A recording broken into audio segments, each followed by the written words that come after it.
안녕하세요. 전국에 계신 유튜브 시청자 여러분, 그리고 할렐루야 교회 뉴신 공동체 회원 여러분, 그동안 건강하셨는지요? 모이고 알아주고 알아가고 전도하는 뉴신 공동체 윤영근 목사입니다. 오늘은 7가지 세븐 파워 중에 그 중에서 모럴 파워, 모럴 파워에 대해서 여러분들에게 설교에 녹아내서 여러분들과 함께 말씀을 전하고자 합니다. 오늘 본문 말씀 한번 읽어봤으면 좋겠는데요. 잠언 16장 31절과 잠언 20장 29절입니다. 함께 봉독하도록 하겠습니다. 백발은 영화의 면류관이라 공의로운 길에서 얻으리라. 젊은 자의 영화는 그의 힘이요 늙은 자의 아름다움은 백발이니라. 우리 지난 시간에 연세 고등학교에 대해서 배웠죠. 고3처럼 열심히 우리가 우리의 몸을 단련하고 또 우리 인생의 끝에서 주용부 명장처럼 맨 끝에 한 번 내려치는 그 마지막 망치가 우리의 인생을 명품으로 만든다고 하였습니다. 연세고등학교가 2가지 대학을 목표로 하고 있다고 했죠. 바로 좁은문 대학하고 영생문 대학입니다. 그 영생문 대학과 좁은문 대학이 아주 중요한 대학이죠. 그 중에서 오늘은 문과, 이과 중에 이과 자손 파트로 오늘 영생문 대학의 어떤 입시 전략에서 한번 집중해서 한번 나눠보고자 합니다. 특별히 이과 중에 관계가 중요한데요. 자손들과의 관계를 가정에서 봤으면 좋겠습니다. 그래서 오늘 제목은 빛나는 유산 상속. 오늘 말씀 제목은 빛나는 유산 상속이라는 제목으로 여러분들에게 다가가려고 합니다. 할아버지와 손자가 정말 행복하게 웃고 있습니다. 그런데 인생을 살아보니까 인생의 끝에서 우리는 이해하기 시작합니다. 아, 할아버지가 나의 모습이 아니고 손자 같은 모습이 나의 모습이었구나. 그리고 할아버지는 할머니의 모습이었구나. 더 나아가서 교회로 온 입장에서는 할아버지가 하나님이시고 손자가 우리 뉴신 공동체, 더 나아가서는 할렐루야 교회가 되고 있구나라고 우리가 인생의 끝에서 정확하고 명확하게 여러분들이 발견하였을 것입니다. 이처럼 성경에는 하나님과 우리들의 관계, 교회와 우리들의 관계를 가정을 통해서 많이 얘기하고 있습니다. 방금 전에 얘기한 것처럼 할아버지와 손주들의 관계를 얘기하면서 하니까 여러분 이해가 잘 되시잖아요. 또는 신랑 신부를 교회론에서 비교해서 예수 그리스도는 우리의 신랑 되시고 교회가 신부 된다는 의미에서 우리 서신서에서 여러분들이 말씀을 많이 들을 줄 압니다. 가정이 우리 가까이에 있기 때문에 예수 그리스도는 하나님께서는 가정을 통해서 우리의 마음을 더 알려주려고 하는 것 같습니다. 그렇다면 우리는 도덕이잖아요. 오늘 모럴 파워인데 도덕은 가치관에 연결되어 있습니다. 도덕이 땅에 떨어졌어 라고 한다면 세상 사람들은 지금의 가치관 앞쪽에서 얘기하는 거죠. 여러 가지 이슈들이 많을 거예요. 그래서 이 도덕이 땅에 떨어졌어 라고 했을 때는 어른과 아이들의 관계, 그 다음에 가정의 어떤 부부의 관계, 이런 가치관에 대해서 관계에 대해서 얘기할 때 도덕이라 얘기합니다. 그러나 우리 하나님을 믿고 있는 백성들은 이 도덕이라는 것은 하나님이 주신 이 계시와 계명 아래에서 우리 가정이 지켜야 될 걸 말하는 거죠. 그래서 세상에서의 효와 기독교에서의 효는 비슷해 보이지만 세상에서의 효는 권면 그 사항이 많습니다. 억지로 강요할 수가 없어요. 그런데 기독교의 효는 명령입니다. 십계명에서 내 부모를 공경하라 5번째 나오지 않습니까? 이만큼 기독교에서는 가정을 중요시 여기고 가정의 질서를 중요시 여깁니다. 그래서 시니어의 도덕이 가장 빛나는 곳이 어디겠습니까? 바로 가정이라는 거예요. 가정. 그래서 오늘 7가지 세븐 파워 중에 5번째 모럴 파워가 가장 빛나는 곳은, 시니어의 도덕이 가장 빛나는 곳은 바로 가정입니다. 여러분들의 우리 시니어 세대가 가정에서 어떻게 서냐에 따라서 이 시대는 달라질 수 있습니다. 그리고 이 시대가 이렇게 가정이 파괴된 이유는 우리 시니어 세대의 책임감도 있다는 것을 이번 시간을 통해서 알았으면 좋겠습니다. 그래서 우리 할렐루야 교회 공동체, 뉴신 공동체에서는 영생대학, 그 다음에 이과, 자손에 대한 걸로 아버트 할아버지 학교를 진행해 보았습니다. 할아버지가 가정에서 교회에서 제대로 된 모습을 가졌을 때 우리 신중년 세대가 자신의 위치를 제대로 잡았을 때 가정과 교회에서 제대로 잡았을 때 아보트 할아버지 학교의 진정한 강의의 목적이 일어나는 것이에요. 뉴신 공동체에서는 이것을 여러분들에게 알려드리기 위해서 영생대학 이과 자선회를 감당할 수 있는 훈련이 아보트 할아버지 학교를 여러분들에게 소개하고 진행하였습니다. 이처럼 가정에서의 할아버지, 할머니, 조부모의 역할이 엄청 크다는 것을 여러분들에게 말해주고 싶었던 것입니다. 여러분, 천사와 인간의 차이점을 아십니까? 천사는 창조 때나 지금이나 숫자가 똑같다. 그런데 인간은 계속해서 아버지와 어머니, 그 다음에 아들을 낳고 손자를 낳고 그 손자를 낳으면서 하나님께서 그 가정에 주시려고 하는 그 복음의 메시지가 있는 거예요. 많은 사람들은 사탄은 우리 세상의 어떤 철학과 상담학, 그 다음에 의료진들에게 생물학적인 가정을 소개합니다.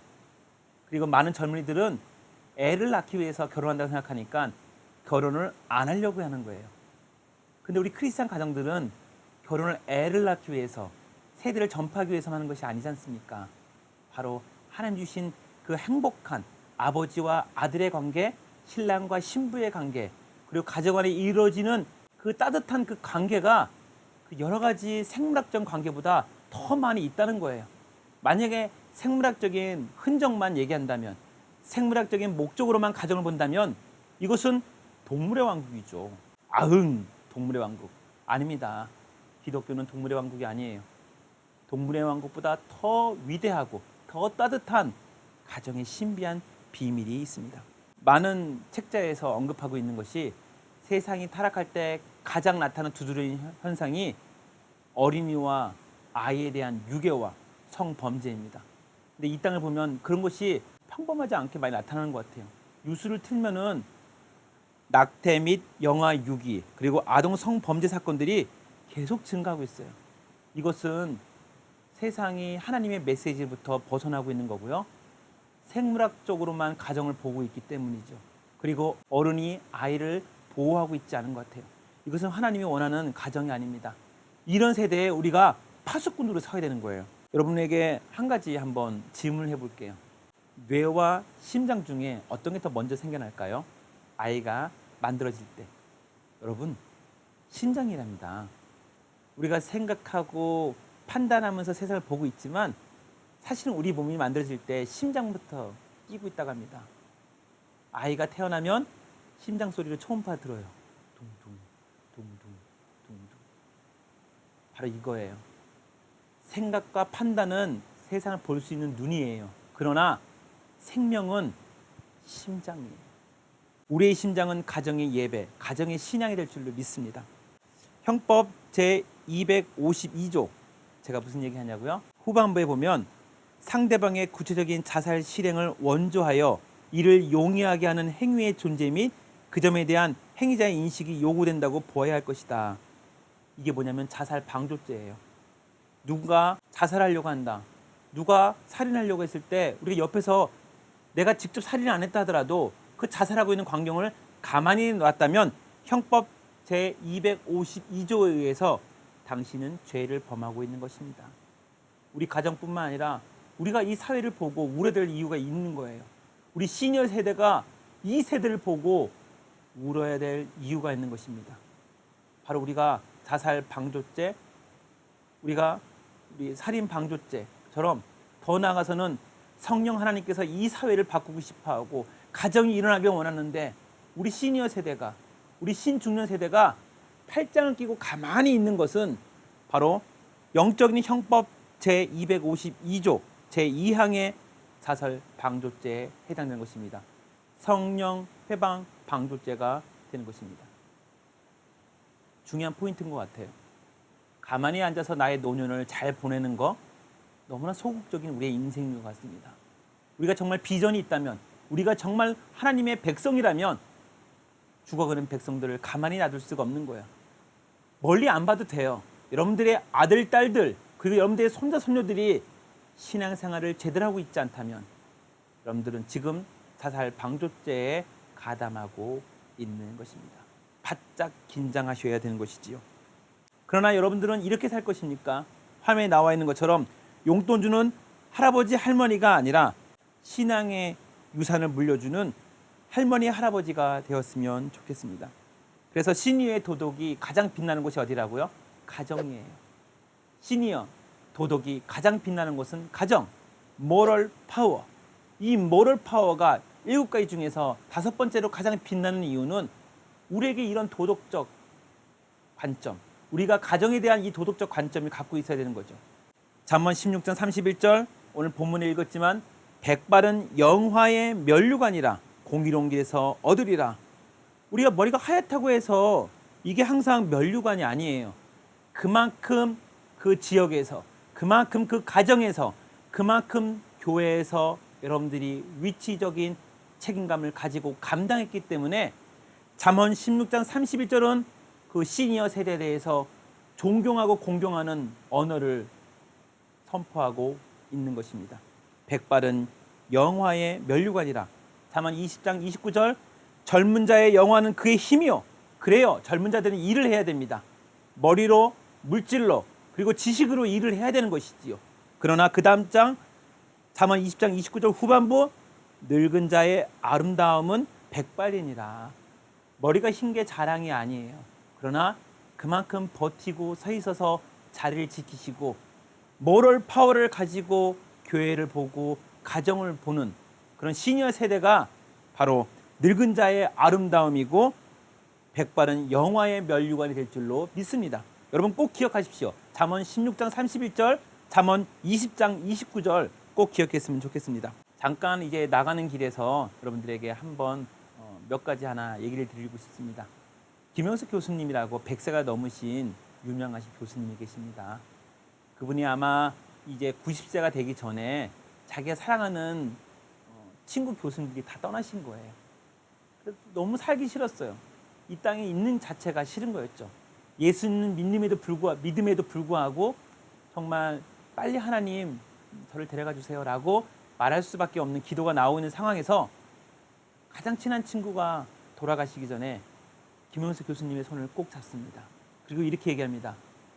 김 교수, 내 대신 내 인생을 살아줘. 낙담하고 친구가 모두 사라지고 있는 이 상황에서 김 교수도 빨리 하나님 나라 가고 싶었지만 바로 그 친구 교수님의 마지막 유언이 김 교수, 내 대신 내 몫을 살아줘라고 분명한 사명과 목적을 줬을 때 김영석 교수님은 아직도 많은 강단에서 튼튼하게 그리고 건강하게 메시지를 전하고 있는 것입니다. 바로 거기서 인생의 터닝 포인트가 또 되었다고 합니다. 우리도 가정을 가만히 보면서 가만히 조용한 시니어가 아닌 기도의 용사로서 그리고 모럴 파워의 용사로서 여러분들이 가정에서 터닝 포인트가 되었으면 좋겠습니다. 오늘 세븐 파워의 5번째, 그리고 진정한 우리 유산 상속에 대해서 듣고 있는 이 시간 여러분들의 마음을 바꿔 보았으면 좋겠어요. 바로 여러분들의 모럴 파워가 가장 빛나는 곳이 가정이라는 거, 그리고 이 사회의 건강한 지표는 가정이라는 거, 그리고 우리 시니어 세대가 건강하게 서 있어야지 교회가 살고 가정이 살 줄로 믿습니다. 그리고 김효수 교수님처럼 내 대신 잘 살아줘야 한 것처럼 우리가 다음 세대에게 신앙 유산을 잘 전달하고 사명을 잘 전달할 수 있는 이 사명을 다할 때까지 우리는 하나님 나라에 갈 수가 없습니다. 방금 전에 언급했던 김영석 교수님이 100년을 살아보니라고 하는 책에 제가 감동이 되는 구절이 있었습니다. 사람은 성장하는 동안 늙지 않는다.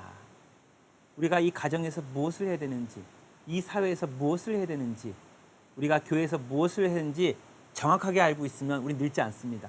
그러나 우리가 70세로 심을을 마치고 우리가 은퇴를 하고 난 다음엔 확 나이가 들은 느낌이 든다고 합니다. 많은 분들이 이렇게 증언하시더라고요. 그 이유는 목표를 상실했기 때문이지요. 그냥 가정에 물질을 제공하고 교회에 심을을 다하는 것이 나의 인생의 목적이라 생각했는데 만 70세 이후로 은퇴하고 난 다음에는 목적이 상실되는 거예요. 그러니까 사람은 성장하는 동안에 늙지 않는다고 하는 100년을 살아보니라는 김현수 교수님의 책을 인용한다면 우리는 성장의 동력과 목표가 상실됐기 때문에 나이를 확 들어가 버립니다.